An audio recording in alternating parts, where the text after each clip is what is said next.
Elon Musk is deeply concerned, as well we all should be. He retweeted this video from former Congresswoman from Texas, Myra Flores, showing this video of the latest caravan. I love that they call it a caravan of illegal immigrants making their way to the southern border. And I want you to see the video itself here. Stand by, because it's, well, look at what they're chanting.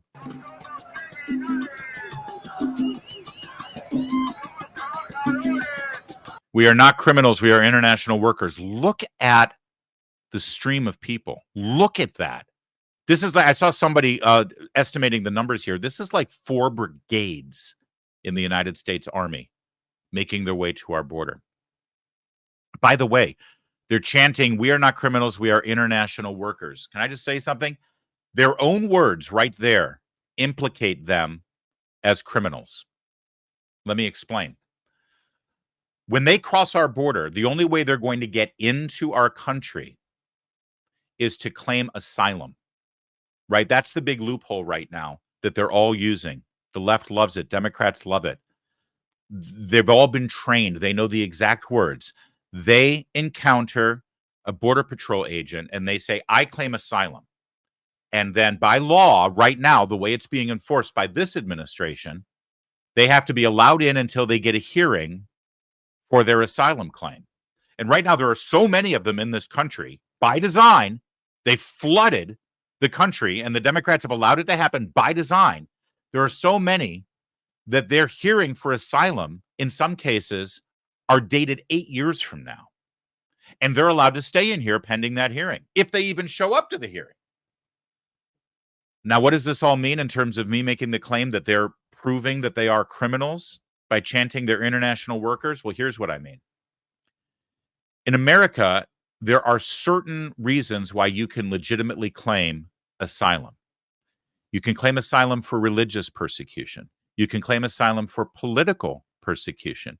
You can claim asylum if you come from certain regions that Congress has designated to be disaster areas because of a hurricane or because of a earthquake or some other natural disaster, and you're seeking asylum because of that national disaster.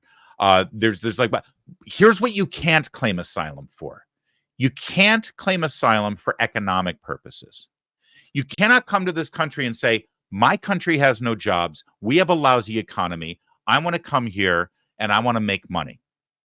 No. That's not a legitimate reason for asylum. You get sent away. You're not allowed to come here. You're not allowed to seek asylum if it's just for economic purposes. What are they chanting? Are they chanting, we're not criminals, we're oppressed because of our religion? We're not criminals, we're oppressed because of our corrupt government. We're not criminals. But no, they're not saying that. We're international workers. They're claiming they're admitting that they're just coming here to take jobs.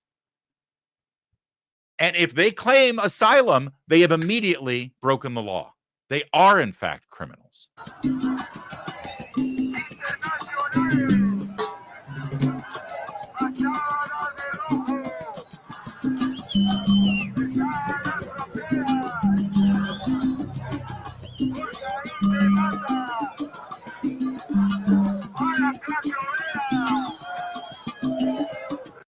Wow, that's sounds pretty Marxist, doesn't it? And by the way, that checks out because a majority of the people who are crossing right now, based on the last demographic data, are coming from Venezuela and China, which doesn't make a lot of sense because those are communist countries. And you would think that the Marxism is so strong there that it's like a utopia in their countries. Why would they have to come here? So Elon Musk is right to point this out. What's the understated way he put this? Yeah, the public should be made aware of this. Yeah, we are being made aware of it, not because of the mainstream media, by the way, because of right-of-center media outlets and over-the-top media like you're watching right now with streaming news. So it's pretty obvious what's going on there, and it should be pretty clear to any national leader, especially a Republican, exactly what the existential threat here is. That is, of course, unless you're Nikki Haley. Now, this is a throwback video from a few years ago, but as far as I know, she has not changed her tune on illegal immigration. Here's Nikki Haley's view of those people you just saw. But let's keep in mind, these people that are wanting to come here, they want to come for a better life too. They have kids too. They have a heart too. So we don't need to be disrespectful. We don't need to talk about them as criminals. They're not. They're families that want a better life, and they're desperate to get here. Yeah, okay, couple things here, Nikki Haley. First of all, when your main focus is whether we're being disrespectful with our language or not, you're sort of missing the plot. We're well past that now. Okay? Because Nikki Haley's concern is if you are being disrespectful with your language, rather than the people being respectful of our laws as they trample and trod across them as they spill across our border. Number one. Number two, I'm sure that there is a certain number of desperate families who are coming here for a better life. Okay. She didn't address what I just addressed, which is they may want a better life, but they can't come here illegally and then claim political asylum because that's not a legitimate cause for asylum, number one. Number two, what about all of the people who follow the law and try to come to this country legally who want a better life? How is this nightmare of illegal immigration fair to the people who actually follow the law? In fact, the way Nikki Haley's talking, why would anyone follow the law at this point? Also, you know who else is a desperate mother and father with children who are looking for a better economic life? American citizens. American citizens who have seen inflation skyrocket. American citizens who can no longer purchase a home because of the Biden economy. American citizens who were born here or came to this country legally. Where is Nikki Haley's concern and compassion for them? Instead, her outrage is against you because you're not being nice with your words, and her compassion is for the people who are breaking our laws. And one last thing. Has she seen the videos here of the people who are actually coming across this border illegally? Maybe 5% of them are women and children. The vast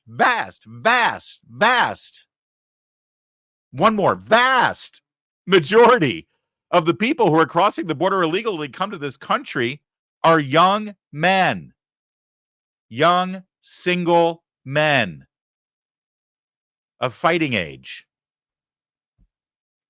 Now, that doesn't mean they're not coming here for a better life, but they're not desperate women and children and families.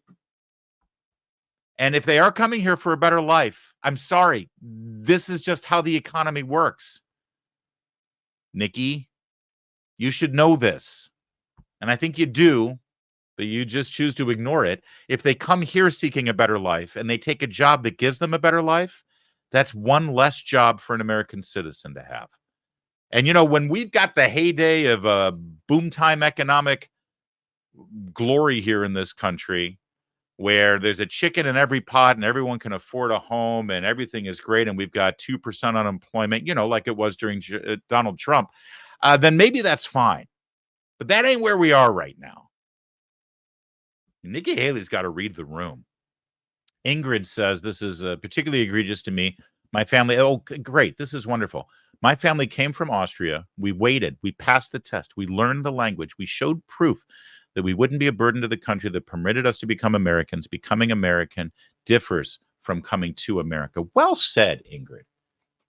Well said. Honestly, the most passionate people on the subject of illegal immigration are legal immigrants who have no tolerance for this. And Nikki Haley's main concern here is that we're identifying the reality that they are breaking the law and that this is a criminal act.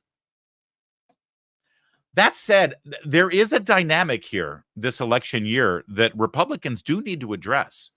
You know, we always used to talk about how the Republican Party was a big tent party, right? Big tent. And I want the Republican Party to be a big tent. I want everyone to be a Republican. I want everyone to embrace the core values of our Constitution and our freedoms and our liberty and our limited government, lower taxation and economic prosperity by getting the government out of our lives. And law and order, by the way. Following the law, putting criminals behind bars, so that we Americans can live a free and happy life. That's the basics of what Republicans stand for. And I want everybody to be a Republican. They should be a Republican. What I just articulated used to be American values, not just Republican values. That said, Nikki Haley seems to represent a portion of the Republican Party that seems to be going in another direction. And I don't know how to reconcile this necessarily. I want to show you, though, this comes from Tim Pool on YouTube. Timcast interviewed, they had sent a reporter out and interviewed this person who was at a Nikki Haley town hall in New Hampshire. And I just want you to watch this and say,